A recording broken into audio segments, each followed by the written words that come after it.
so that's awesome.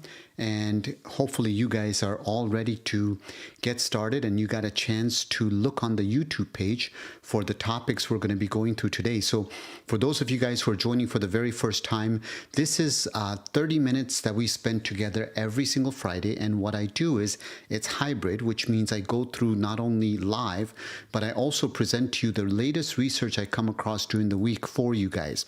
So today we're going to be talking about a few interesting research studies that I think are important for you guys to know about. The first one's going to be on sodium in terms of the risk for chronic kidney disease. We're going to dive into nanoplastics and microplastics and what you want to know about that. We're also going to touch upon tirzepatide and protein in the urine. Tirzepatide, remember, is a combination of a GLP-GIP drug. There's some interesting data on longevity and exercise. And then we'll finish up the session talking about artificial sweeteners and gut microbiome. So with that, let's go ahead and dive right into the research, and then we'll go through the chat at the same time in between each of the studies, and we'll make sure that we address all of your questions at the same time.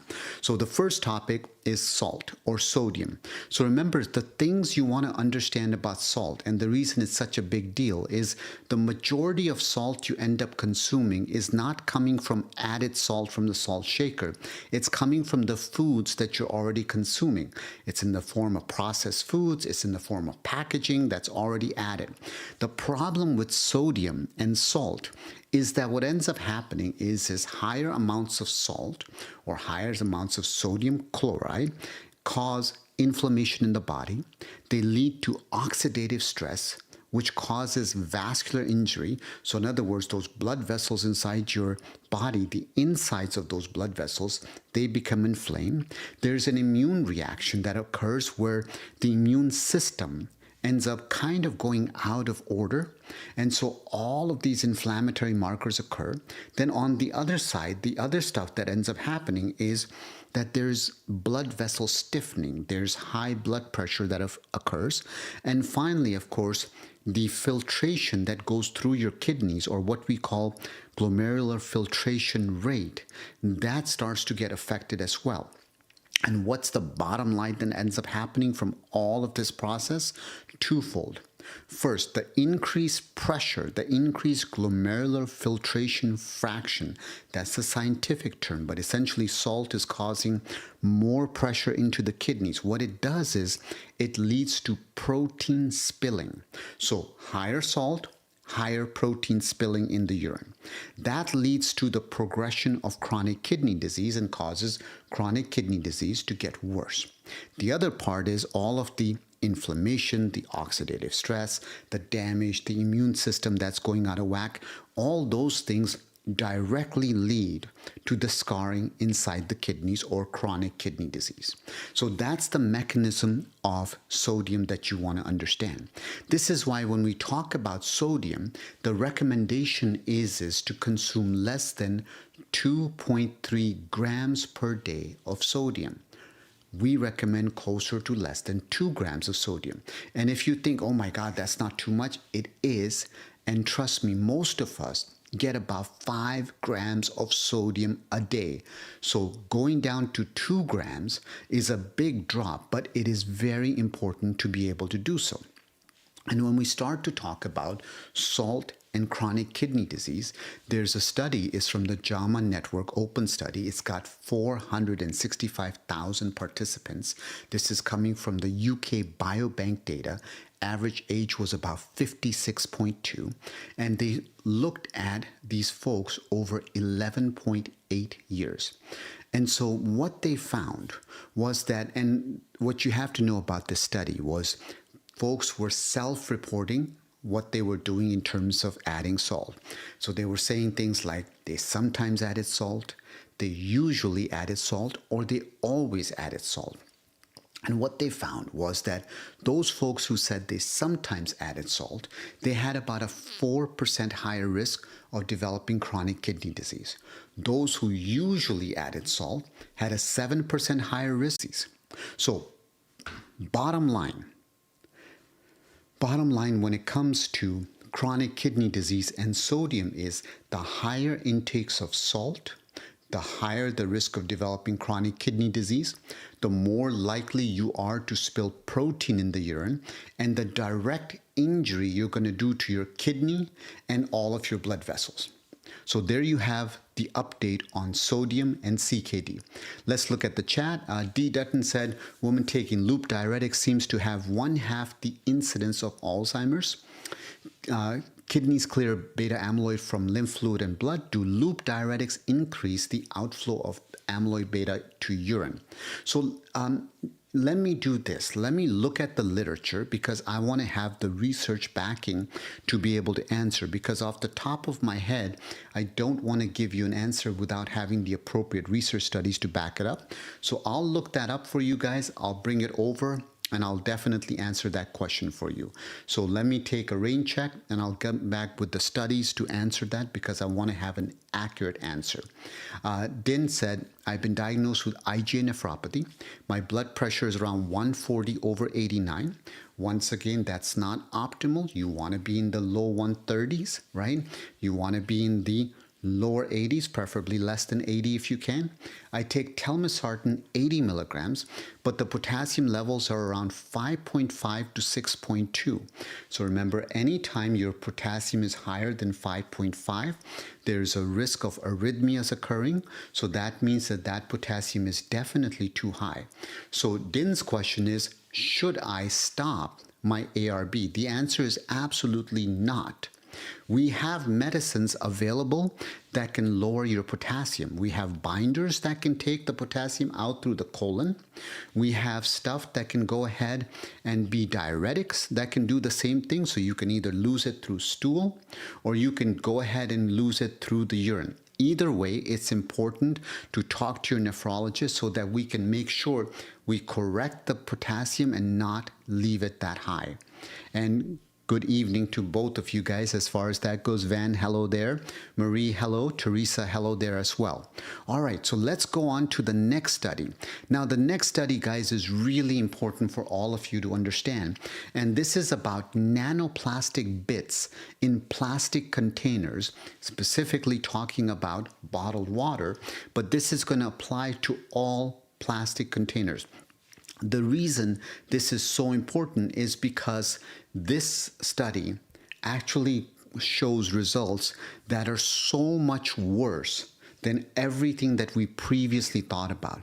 So nanoplastics, and these are compared to microplastics. So microplastics are small, nano is way smaller. The reason we're so concerned about nanoplastics is because they're so tiny. Their tiny, tiny, tiny small size is going to allow them to enter not just the human body, but they can enter into all sorts of our cells. They can deposit in all sorts of different places, different organs, different tissues, brain, etc. They can disrupt all sorts of chemical pathways. And there are so many chemicals that are linked to them: bisphenols, phthalates, flame retardants, PFAS, heavy metals. So the issue becomes with these nanoplastics is they can get into places most other things can't and disrupt every aspect of our being. So there's a new study that's just published in the Proceedings of the National Academy of Science.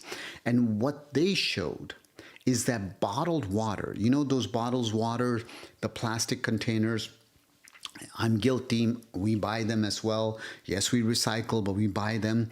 But it turns out that in those bottled water, they didn't name the companies, the ones they tested, they found that they had 10 to 100 times more nanoplastics than they previously estimated. And the previous studies that were done just a few years ago were already alarming for how many nanoplastics were already existing. So in other words, in this particular one, this is pretty crazy as far as the amount of nanoplastics that are present.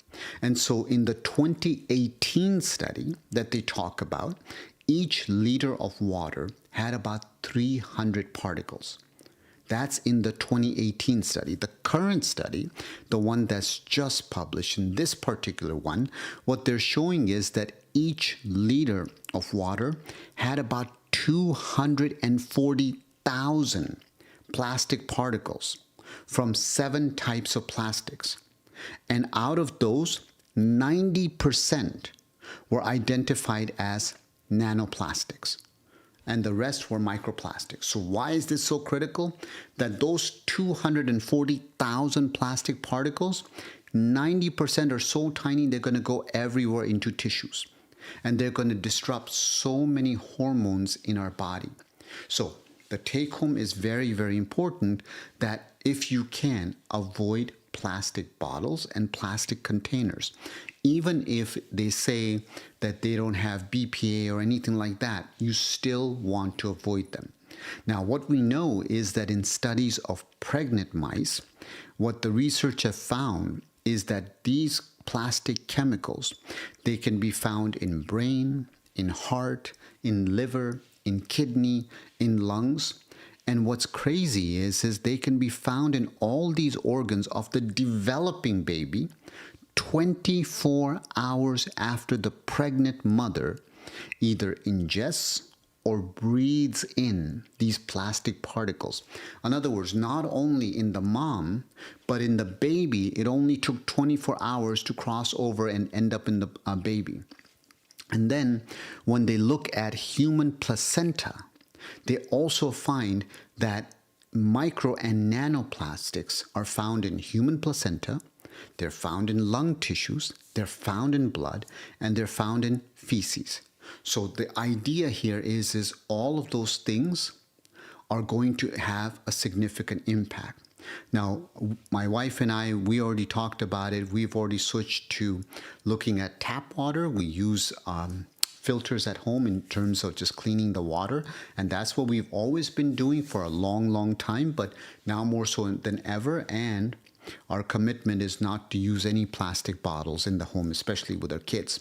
But the advice that they gave was to examine the microplastic levels in tap water, and they were lower. And if you're worried about that, you can use filters with it to be able to clean. But this study I thought was fascinating. Now, what are some questions that remain? Well, if these nanoplastics can enter the body, and let's say, we do everything we can as a society to not have any more of these nanoplastics going in, how long will these nanoplastics stay inside our body? Is it forever? Will they ever come out? What's the damage they end up doing? And is there anything we could do to help to kick them out faster? All of these questions remain to be answered. Nobody has a good answer, but my advice to everyone is as much as possible, try to minimize your exposure to nanoplastics. Okay, let's go on and look back at the questions a little bit and see if there's other questions.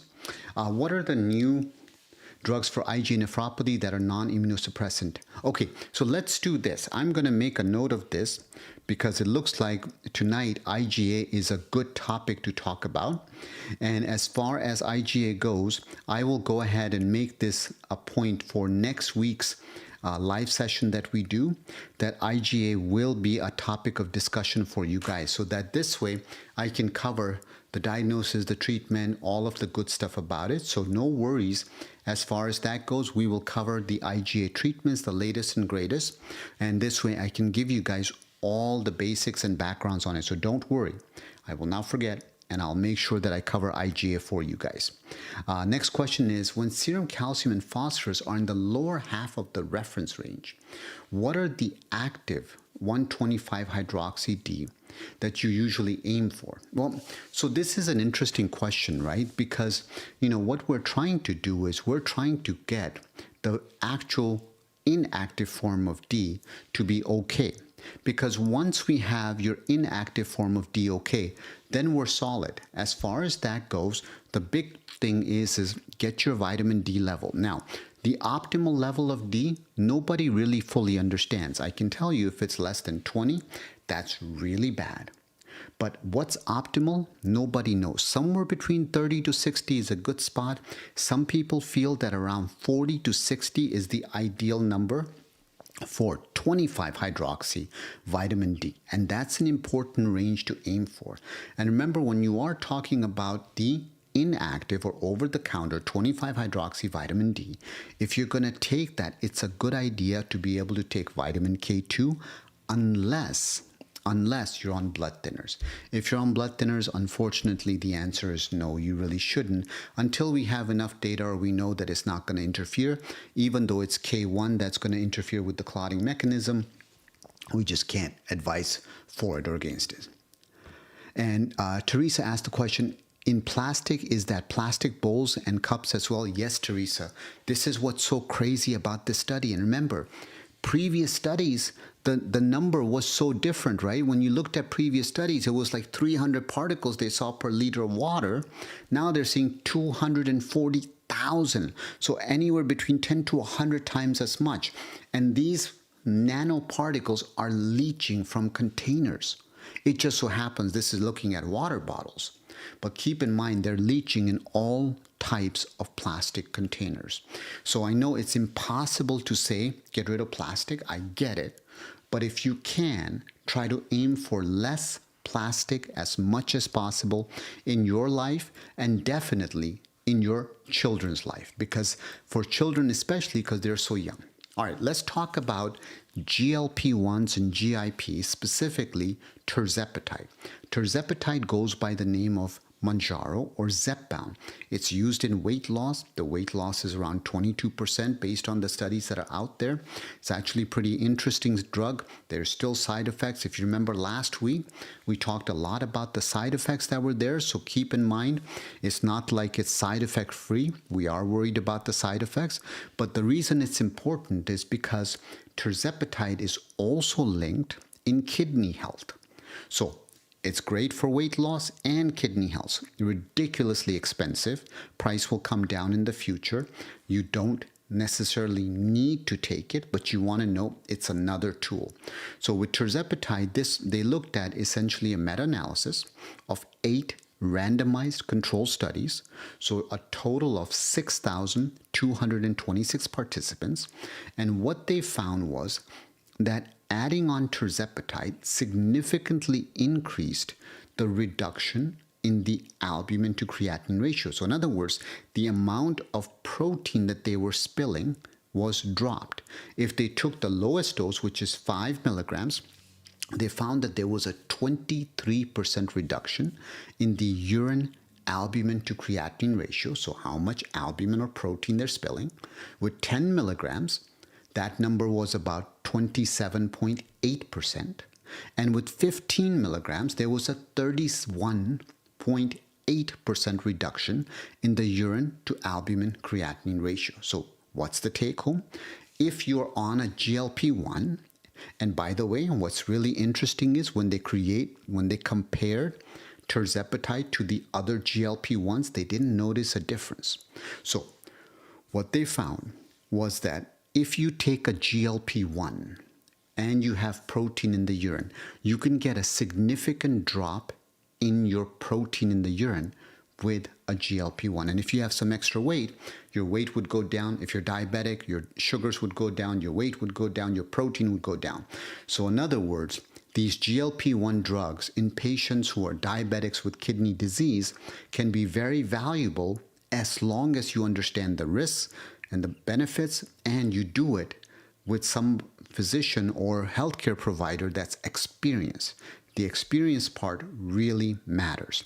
And the other part that was important was the patients who started off having a urine albumin creatinine ratio greater than 30, they actually had the best return on investment, the greatest reduction in the protein in the urine with the GLP-1. So in other words, if you have a lot of protein in the urine and you go ahead and start with a GLP-1, you get the best bang for your buck. So from that perspective, if you have a lot of protein in the urine, this is another tool that you can use. Now, GLP-1s, for those of you guys who are asking the questions about IgA and what's new, we're using GLP-1s and SGLT2s, which I talked about, I believe, last week or the week before. But we're using SGLT2s in IgA nephropathy. We're using GLP-1s in IgA nephropathy because of the fact that they can lower the protein in the urine. So there you have it. And the last part of this was they didn't really impact the overall GFR. In other words, it wasn't like they saw in these trials that the overall kidney function got better. The protein in the urine got better, but the overall kidney function did not get better. All right, coming back, let's see, Van said, we'll be buying glass to take my lunch. And Van, I tell you, my kids, it's as funny as it sounds. We were having this discussion. My wife and I were just talking about this today. And I was saying, look, I'm going to give this talk at 5 o'clock. And I was asking her, she should listen to it because, it's a funny, I'll digress for 30 seconds, but with my parents, when they go see a doctor, oftentimes the doctor will call me and ask me like, what do you think? What's your advice? And I'll give it to them because I end up mentoring a lot of different physicians. And then my parents will come home and they'll say, oh, we met this doctor and it's the best doctor, and they'll act like I don't know anything and this doctor was amazing. And, I'll tell them, no, I told that doctor, no, son, you don't understand. This was the best doctor. So it's a funny thing when I tell my own family or I tell my parents, it doesn't register. But if I tell it to somebody else and then they go tell my parents, it works great. So if you ever get a chance and you see my parents down the street, please tell them like all these things that we try to talk about: sleep, exercise, love, food, all that good stuff, including things like plastics, blood pressure, all these things. And watch, they'll think you're like the greatest ever. Okay, so in terms of yes, it does matter and do change from plastics. Do nanoplastics damage the kidneys? The answer is yes. Yes, and where? We don't know. But remember, the concern is that if we go by the theory of what they're doing in other places, where they could be damaging is they could be breaking the barrier and causing protein to spill. Now, I'm theorizing a bit. They could be causing scarring inside the kidney. That's the other part of it. So the answer is all of that matters. Now, the question is, can we do anything? Distillation, ultrafiltration. Remember, the size is very, very tiny. So the filters that we're using, microplastics, I think they can remove them. Nano is going to be much harder to be able to remove. And as far as that goes, it's trickier. So in terms of, water methods and water purification methods, there are lots of different methods to be able to purify water, and I'm sure they'll remove it. But it's interesting to see that tap water actually has less micro and nanoplastics than bottled water does. All right, let's see. Kissy Cat said they say using silicone is safe alternative to plastic. Not sure I believe it. So, I have not seen the data. So let me look at the data on silicone too to make sure that there's any kind of study that shows it. Because as you saw here, the previous study was just a few years ago and it wasn't that bad. But you look at this new study and this new study looks horrible. So that's why we just have to be a little bit careful. All right, let's go into exercise and longevity. And if you've heard me talk, I've talked about how exercise is so incredible, but this is an interesting study. So let's talk about this study. So this is a study just got published 2023, and basically this is the Finnish twin cohort. They were looking at 22,750 participants, 18 to 50 years old at baseline, and they did exercise questionnaires in 1975, 1981, 1990, and they had the participants divided into 4 groups. One group was they were sedentary, one was they were kind of active, the third group was they were active, and the fourth group were they were super active. And they followed these participants until 2020. And one of the things they did was, in a subgroup of about 1,100 participants, they actually took blood samples and they looked at their biological age. They looked at markers of aging. So what did they find? They found that by about 2020, 40% of the people in the sedentary group had died. Now, what was interesting was that the participants in the active group, which remember was sort of in the middle, not the super active, but the active group, they had about a 15 to 23% lower all-cause mortality than the folks that were couch potatoes or sedentary group. But here's where it gets interesting. Once they adjusted for lifestyle, for weight, for alcohol, for smoking, the active group only had about a 7% lower mortality than the sedentary group. And then what becomes interesting is that both the sedentary group, meaning the couch potatoes, and the very highly active group, the guys that are just out there exercising like crazy, both of those groups had very accelerated biological aging compared to moderately active and active groups. And so, in other words, what the take home from this study, which is very interesting, is that lower mortality, it may not be because you exercise like crazy. Lower mortality, in other words, your risk of dying going down, may be because your overall lifestyle is really good, meaning you're sleeping well, you're exercising, but you're not becoming crazy about it. You're practicing gratitude and kindness. You're reducing your risk. You're eating, as much of a whole food plant-based diet as you can, right? Progress, not perfection. So if you're doing those things, then it's actually quite phenomenal overall as far as that goes. So the take home is moderation when it comes to exercise is very helpful. But if you try to go to the extremes, it's not going to be that great. All right, let's go to the final study. The final study is artificial sweeteners. Now, how do artificial sweeteners affect your gut? A lot of people talk to me that things like Splenda, stevia, monk fruit, erythritol, xylitol, aspartame, they go crazy over this. In fact, 140 million people in the United States use sugar substitutes. And what's interesting is we've talked about the fact that sugar substitutes cause insulin resistance. They actually cause your appetite to go up. They cause your diabetes to get worse. They cause weight gain.